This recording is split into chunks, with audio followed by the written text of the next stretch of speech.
Hey guys, tonight we're diving into a story you think you know, but surprise, you've probably been wrong about it. Since grade school. The Middle Ages. That murky myth-riddled stretch of time where everyone supposedly thought the Earth was flat, bathed once per century, and got burned at the stake for sneezing in church. Yeah, not quite. And tonight, we're starting with one of the biggest whoppers of all. That medieval people thought the Earth was flat. They didn't. Not even close. So, Kint, before you get comfortable, take a moment to like the video and subscribe, but only if you genuinely enjoy what I do here. And hey, what city are you watching from? What time is it for you right now? Let me know down in the comments. Now dim the lights, maybe turn on a fan for that soft background hum, and let's ease into tonight's journey together. Okay. Imagine yourself back in 1320. You're sitting in a monastery in southern England, copying down a manuscript for a traveling scholar. The candle light flickers over thick parchment, and a nearby cat snuggles into a window ledge. You stretch your back, dip your quill, and glance at a beautiful diagram inked into the margin. A globe, a literal round earth. Because guess what? Educated people, monks, scholars, map makers, they all knew the earth was round. It wasn't a debate. It was, as they would say, common sense. The whole people thought the earth was flat until Columbus sailed the ocean blue myth. That's a 19th century invention. It really picked up steam thanks to writers like Washington Irving. You know, the same guy who gave us the Headless Horseman, who wanted to spice up the Columbus story. Flat Earth versus brave explorer sounded way more dramatic than Columbus miscalculated the circumference of the Earth and stumbled into a continent he didn't understand. I mean, who wants that in a textbook? Medieval scholars like Thomas Aquinas, Albertus Magnus, and even earlier folks like the Venerable Bede understood the Earth was spherical. They inherited that knowledge straight from the ancient Greeks, especially Eratosthenes, who calculated the Earth's circumference with sticks, shadows, and some serious mental gymnastics over 1,000 years earlier. In fact, if you were to walk into the library of any major medieval university, say Bologna or Paris, you'd find celestial globes, star charts, and a lot of atomic astronomy floating around. Not because they were guessing, but because it worked. Now here's where it gets quirky. While the educated elite understood Earth's roundness, not everyone was reading Aristotle in their spare time. That farmer in the fields, the brewer's apprentice in the next town over. Yeah, they might not have had an opinion either way, but that's not because they were dumb. It's because they were busy surviving plagues, taxes, and being stuck in feudal contracts. Whether the earth was round or flat didn't exactly change the price of barley. Still, even among the unlettered, there were oral traditions and visual cues. Ships disappearing over the horizon, the curvature of shadows during lunar eclipses. All this reinforced what astronomers already knew. Nobody was falling off the edge of the earth, and there was 0 dragons waiting to eat you if you sailed too far west. That famous "here be dragons" phrase also a myth. It only appears once on a very specific globe from the early 1500s, and by then we're in the Renaissance. But hold on, there was a medieval fringe theory that's worth mentioning because it sounds just bananas enough to be true.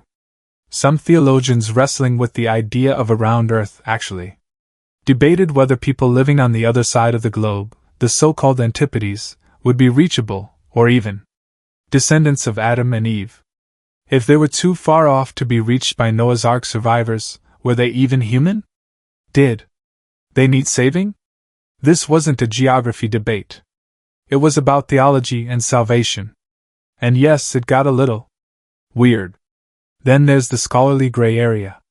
How exactly did they think about the shape of the world on a cosmic level?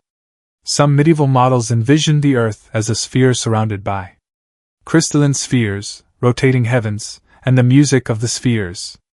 An actual concept that they believed in, where the planets made harmonious tones as they moved. Wild, right? You've got literal Harmony in the universe, not so TikTok drama.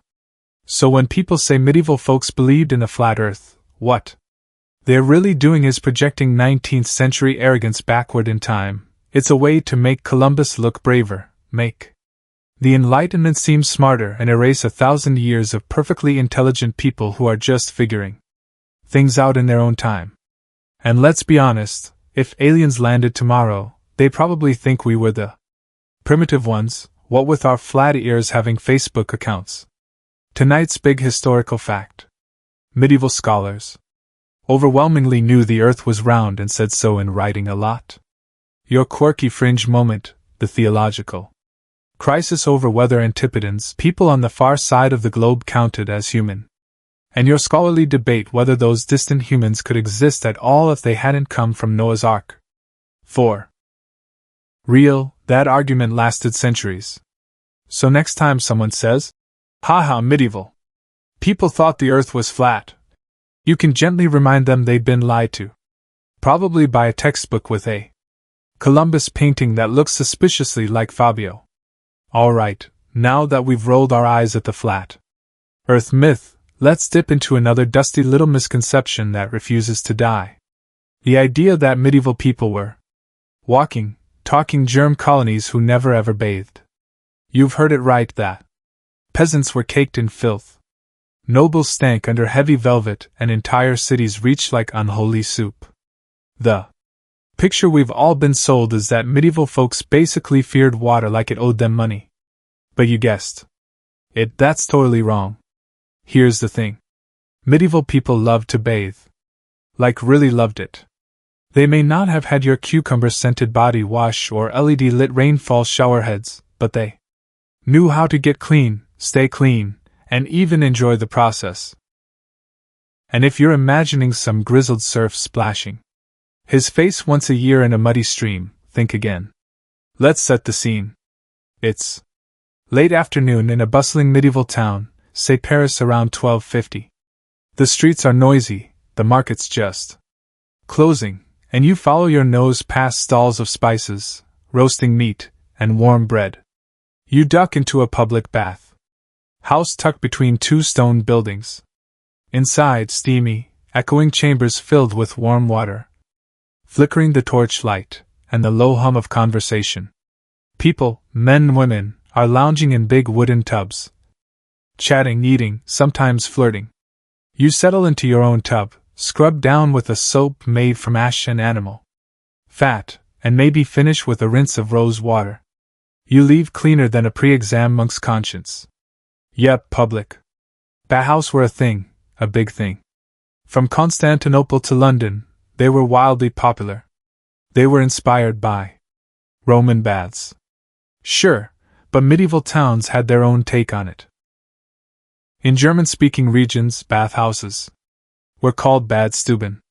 And in Islamic Spain, hammams flourished with exquisite tile work and well-managed hot water systems. In fact, some bathhouses even had separate rooms for massages, manicures, and let's call it entertainment, which is probably where this whole myth of baths are sinful got its steam. That's not to say everyone bathed every day. Soap wasn't cheap. Hot water took effort, and not every village had the resources. But people still made a point to clean themselves regularly, especially on Saturdays and before major religious festivals. Monasteries even had set schedules for bathing. Some allowed a bath every 2 weeks, others more often. And monks kept their hair and beards trimmed, not just for cleanliness, but as a spiritual discipline. So no, hygiene wasn't an alien concept. It was built into the rhythm of daily life. But wait, if they bathed by the smelly reputation, blame the Victorians. Seriously. In the 19th century, English writers and scholars looked back at the Middle Ages through a fog of moral superiority and lavendered handkerchiefs. To them, anything pre-industrial was dirty, poor, and univilized. They exaggerated filth to make their own era seem more enlightened. And of course, diseases like the Black Death were retroactively blamed on poor hygiene, as if people had willingly skipped soap and invited plague fleas to dinner. Now, here's the quirky part. In medieval Europe, there was a belief that bathing opened the pores too much, making the body vulnerable to disease. Some doctors warned that hot baths could let illness in. During plague years, this advice got serious. People still wanted to clean up, but some started switching from full-on baths to dry washing, changing into clean linens, wiping themselves down with cloths, and using herbs like rosemary and lavender to freshen up. So, technically, there was a time when people hesitated to bathe.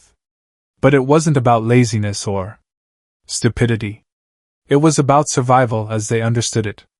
Here's the scholarly debate. Did people actually stop bathing altogether during and after the plague? Or did the rich just bathe in private while the public bathhouses fell out of favor? Historians are still bickering over this. Some say public baths declined due to fears of disease and morality crackdowns, especially in more conservative regions. Others argue that elite households simply moved their hygiene indoors while the poor were left without access. Either way, soap making remained a respected trade and instructions for body cleaning appear in plenty of household guides right through the late Middle Ages. Now let's talk soap because yes, they had it. Medieval soap was often made from animal fat and lye with ash or herbs added in. In Islamic regions, soap was a booming industry with higher quality than much of Europe's, and it was exported widely. Aleppo soap made with olive oil and laurel was basically the Chanel No. 5 of the medieval world. And if you think medieval women just walked around greasy and grimy, think again. Hair was washed, perfumes were distilled, and there were even recipes for breath fresheners. Cleanliness wasn't just a preference. It was tied to morality, respectability, and sometimes even erotic appeal. You're not going to find a medieval influence filming their get ready with me bathhouse routine. But you'd find poetry and courtly tales where washing before meeting a lover was expected. Nobody wanted to woo a lady while reeking like goat cheese and desperation. And nights. Those guys were sweating into steel all day. You bet they scrubbed down before entering polite company, or at least before crashing that noble feast. Let's clear the record then. Medieval people were not gross little dirt goblins. They were just as concerned with staying fresh as anyone else. They had access to soaps, scents, bathhouse, and routines that may not meet our standards, but were a far cry from the stinkfest we're told about in school. Your hard fact for tonight. Public bathing was common and culturally significant across medieval Europe and the Islamic world. Your quirky bonus. Some bathhouses doubled as restaurants and hookup spots. Spa night got real. Your open debate. Did hygiene truly collapse after the plague? Or just go underground with private luxury? So yeah, next time someone tries to claim medieval folks were allergic to water, you've got receipts. And maybe remind them that deodorant wasn't invented until way later. So let's not throw stones. 1700s. France. You're walking through a dusty museum exhibit, tracing your fingers along the glass that separates you from a rusted belt covered in crude iron locks. The sign reads Chastity Belt. 16th century. And suddenly, your imagination does a backflip. A poor maiden locked up like a lunchbox. A paranoid knight riding off to war with the key dangling from his chain mail.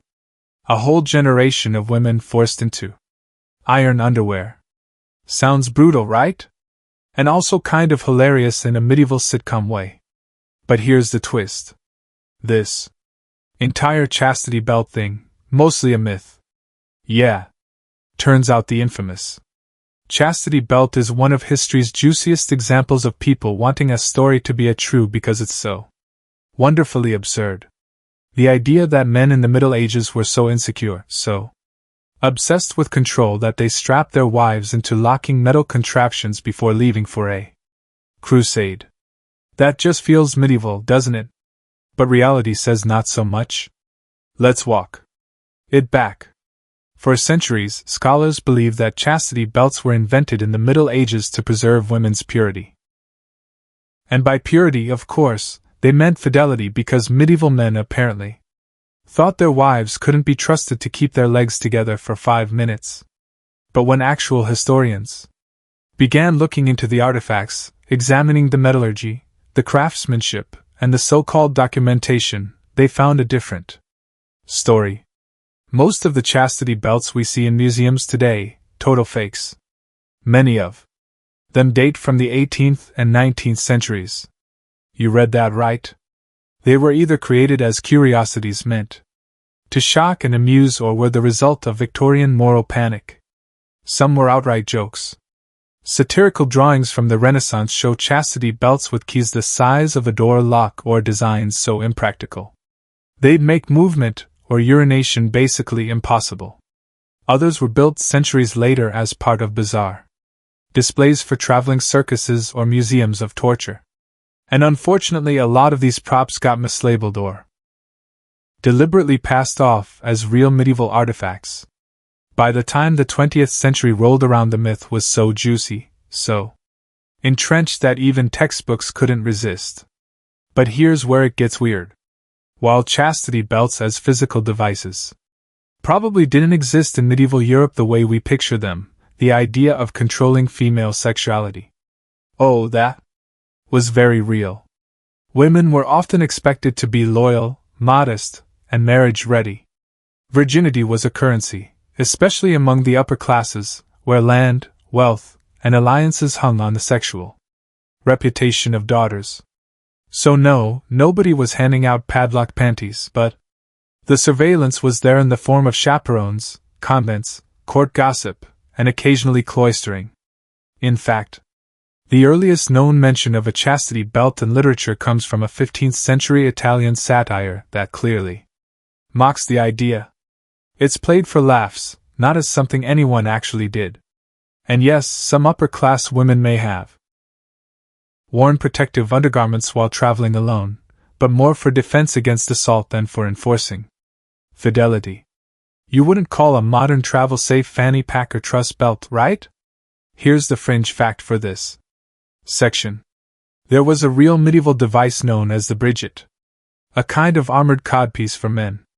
Originally designed to protect sensitive areas in battle, it later evolved into a bizarre fashion statement with some reaching, let's say, comical proportions. Imagine strutting into court with a steel bulge bigger than your actual helmet.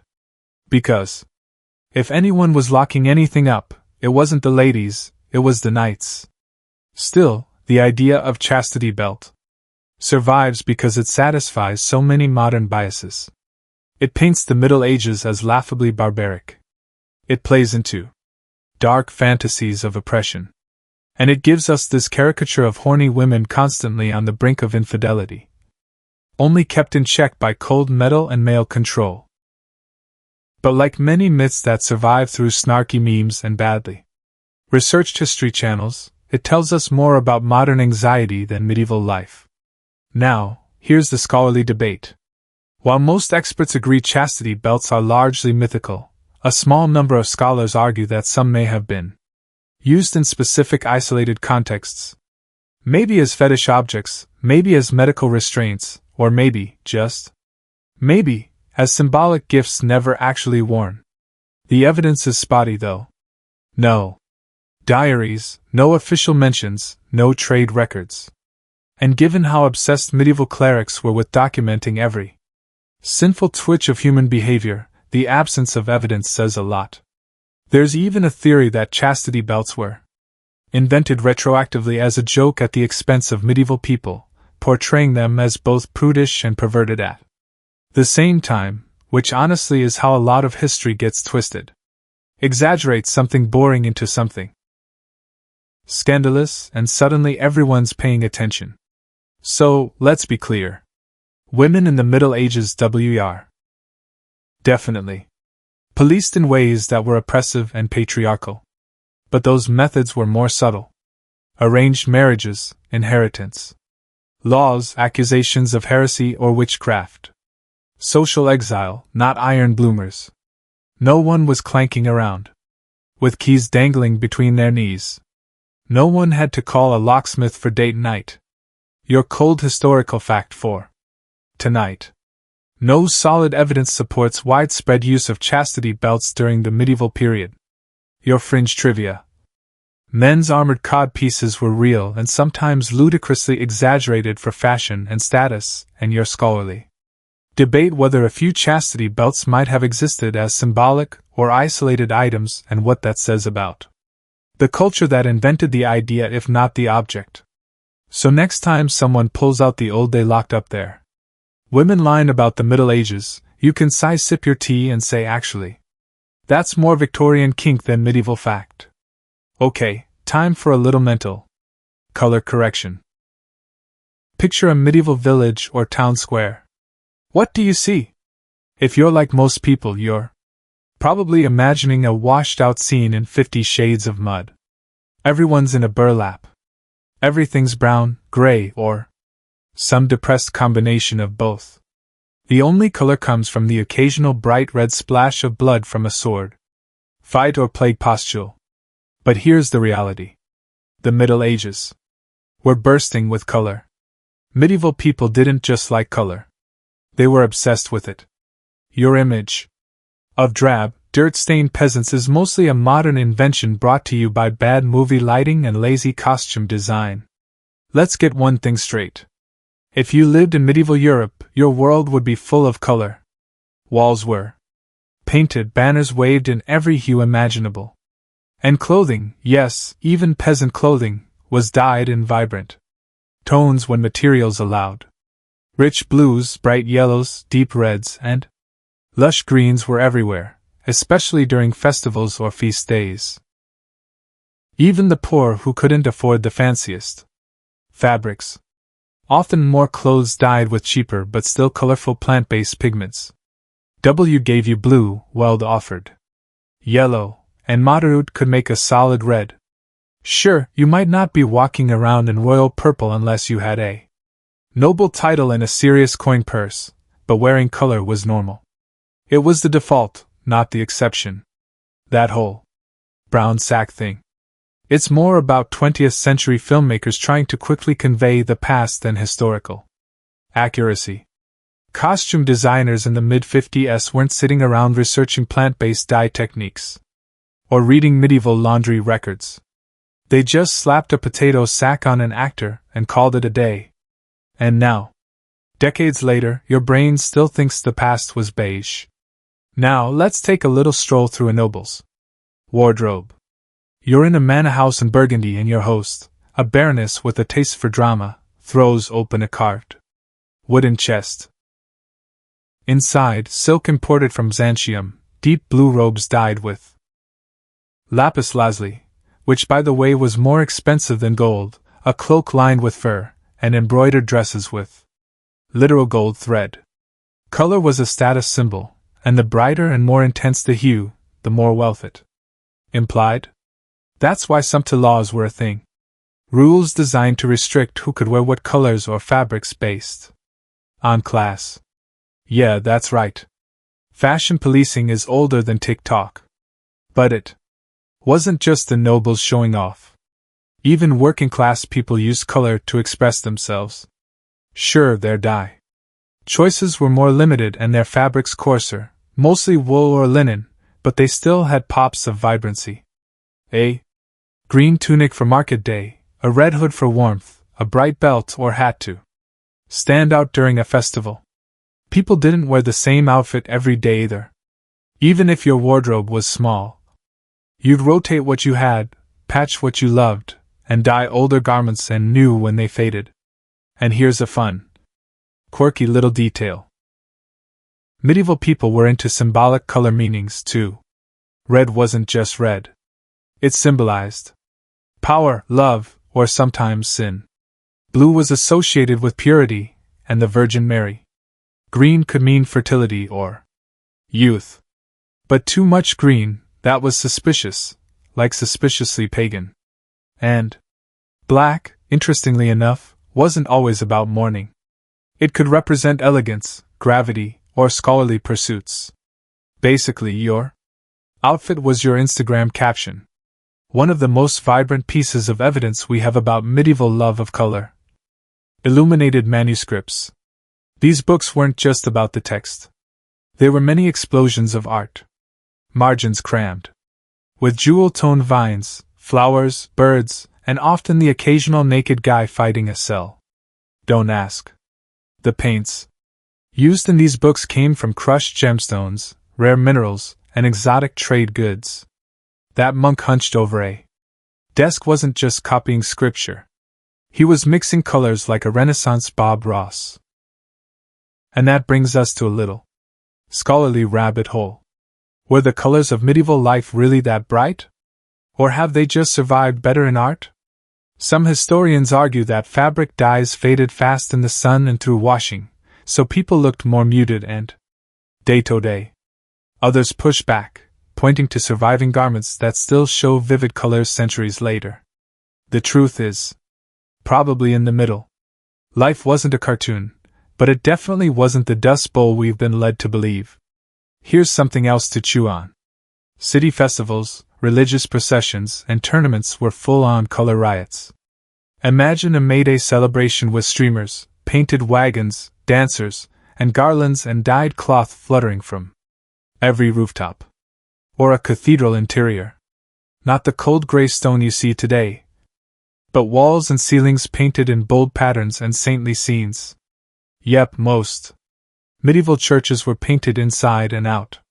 That soft, faded Gothic stone. That's the naked, weather-worn version.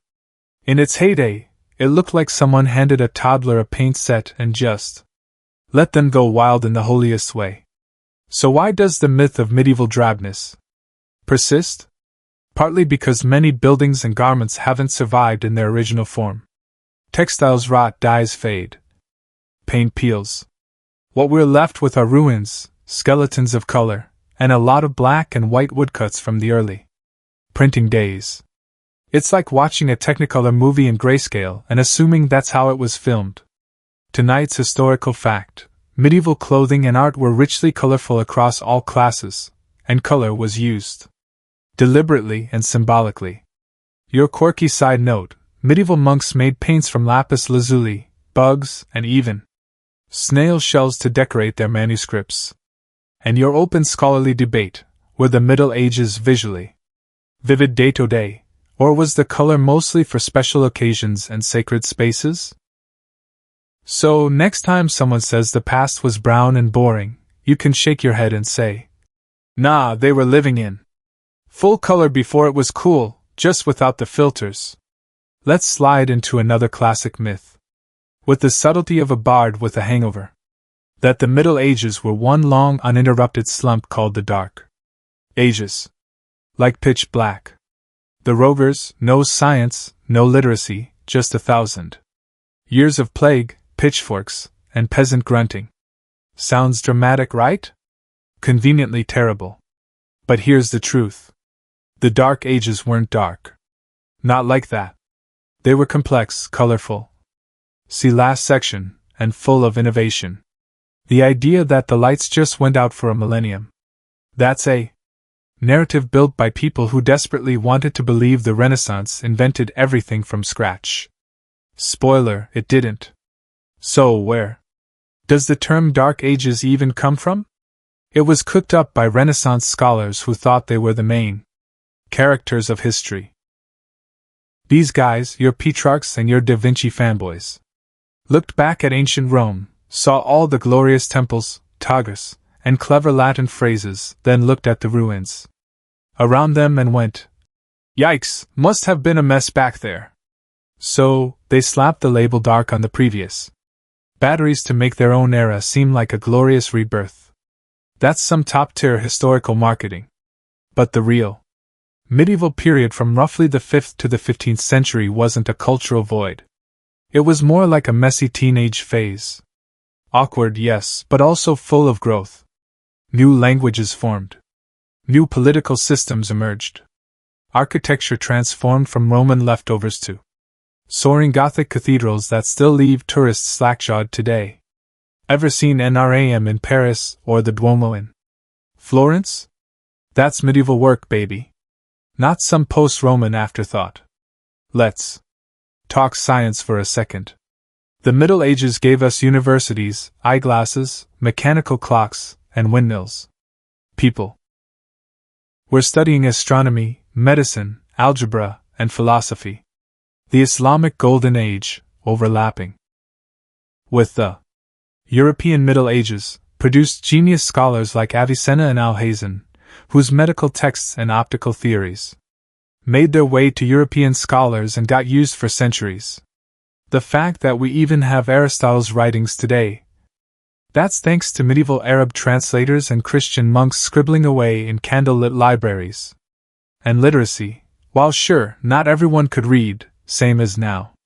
Depressingly, monasteries, cathedral schools, and eventually universities were churning out educated folks like it was a second job. By the 12th century, you could walk into Paris and find debates about metaphysics, grammar, and theology happening over wine and bread. Real bar stool philosophy. The stereotype of the toothless, illiterate serf drooling on a rock. Total caricature. Here's a strange little fact for you. During this dark time, people were experimenting with flying machines. Yeah. In 875 C, a man in Cordoba named Abbas ibn Fis supposedly strapped on a set of wings and jumped off a hill. He survived, kind of. It wasn't graceful, and the landing was less bird of prey and more falling goat. But still, someone tried. Aviation Middle Ages style. Not exactly the narrative you'd expect from an era known for alleged scientific dormancy. Now, to be fair, there were periods of collapse. When Rome fell in the West, infrastructure did crumble in places. Cities shrank, trade slowed, and yes, there were times when literacy dipped, especially outside monastic centers. But calling that entire millennium dark is like saying your whole day is ruined. Haley, because you spilled your coffee at 7 a.m. civilizations don't stop existing just because they're not currently inventing smartphones. Here's where the scholarly debate gets heated. Some historians want to scrap the term Dark Ages entirely, arguing that it's loaded, Eurocentric, and wildly inaccurate. Others argue we can still use it carefully to describe specific regions or time periods where cultural or economic regression actually did occur, like the very early medieval period in some parts of Western Europe. But nobody worth listening to is still out here calling the entire medieval era a historical void. It's just not true. Want to know something even more ironic? The Renaissance folks who mocked the Middle Ages for being backward, themselves using medieval knowledge to fuel their so-called rebirth. They copied medieval manuscript techniques. They relied on medieval translations. And some of the most important Renaissance thinkers like Thomas More or Erasmus were educated in institutions that had been running since the 11th or 12th century. That's like pretending you invented electricity while standing in Edison's workshop. And let's not forget about art. Sure, medieval paintings might look a bit wonky to modernize. Floating babies with grown man faces, strange proportions, a lot of intense halos. But those works were part of a visual language built on symbolism, not realism. They weren't trying to recreate what you saw. They were creating an emotional or spiritual world. It was only later that people got obsessed with vanishing points and perfect shading. And even then, those techniques were slowly evolving out of the work done by medieval artists experimenting with depth and light. So why does the myth stick around? Because it's neat. It divides history into tidy little chapters. Antiquity, then a big dumb pause, then a glorious Renaissance. It flatters modern sensibilities and gives us a simple hero's journey arc for humanity. But real history is tangled. Progress doesn't move in straight lines, and sometimes it happens in dimly lit script rooms, not shiny marble halls. Tonight's historical fact: the Middle Ages were full of intellectual, scientific, and artistic progress. Not a 1,000-year brain freeze. Your quirky gem, a medieval man in 9th century Spain, tried to fly using homemade wings. It went about as well as you'd expect. And your scholarly debate, should we retire the phrase Dark Ages entirely? Or can it still be useful when carefully applied? So, no, the Middle Ages weren't dark. They were shadowed, layered, occasionally chaotic, but never lifeless. If anything, they were just a little misunderstood. Like every good protagonist in a coming-of-age movie. Let's tackle another medieval misconception that refuses to die, probably because it fits so nicely into modern clickbait. The average medieval person only lived to 30. Boom. Brutal and game over by your third gray hair. It's a favorite stat for shocking middle schoolers and convincing people the past was nothing but pain, disease, and funerals. But just like that, people thought the earth was flat. This one's misleading to the point of being useless. So, tonight we're putting that myth in the ground. Gently, respectfully, and definitely not at age 29. So, here's what's actually going on. When you hear average life expectancy was 30, you're hearing a statistical average, not a cap on how long people lived. That number is dragged dramatically downward by one huge factor: infant and child mortality. A lot of babies didn't survive past their first birthday. A lot of toddlers didn't make it past 5. You can thank disease, lack of medical knowledge, and poor sanitation for that. And if you were a woman giving birth, you rolled the dice every single time. Pregnancy was not exactly a wellness journey in the 1300s. But here's the twist. If you made it through those treacherous early years, you had a solid shot at living into your 50s, 60s, or even beyond. Especially if you were reasonably well fed, avoided plagues, and didn't get caught in the wrong end of a baron's tantrum. There are countless records of people living long, productive lives. Nobles, monks, farmers, merchants. Once you survived childhood, you entered what scholars call a normal life curve, not a cliff edge at 29. Let's take a little time traveling stroll through a medieval town. You're walking down a narrow,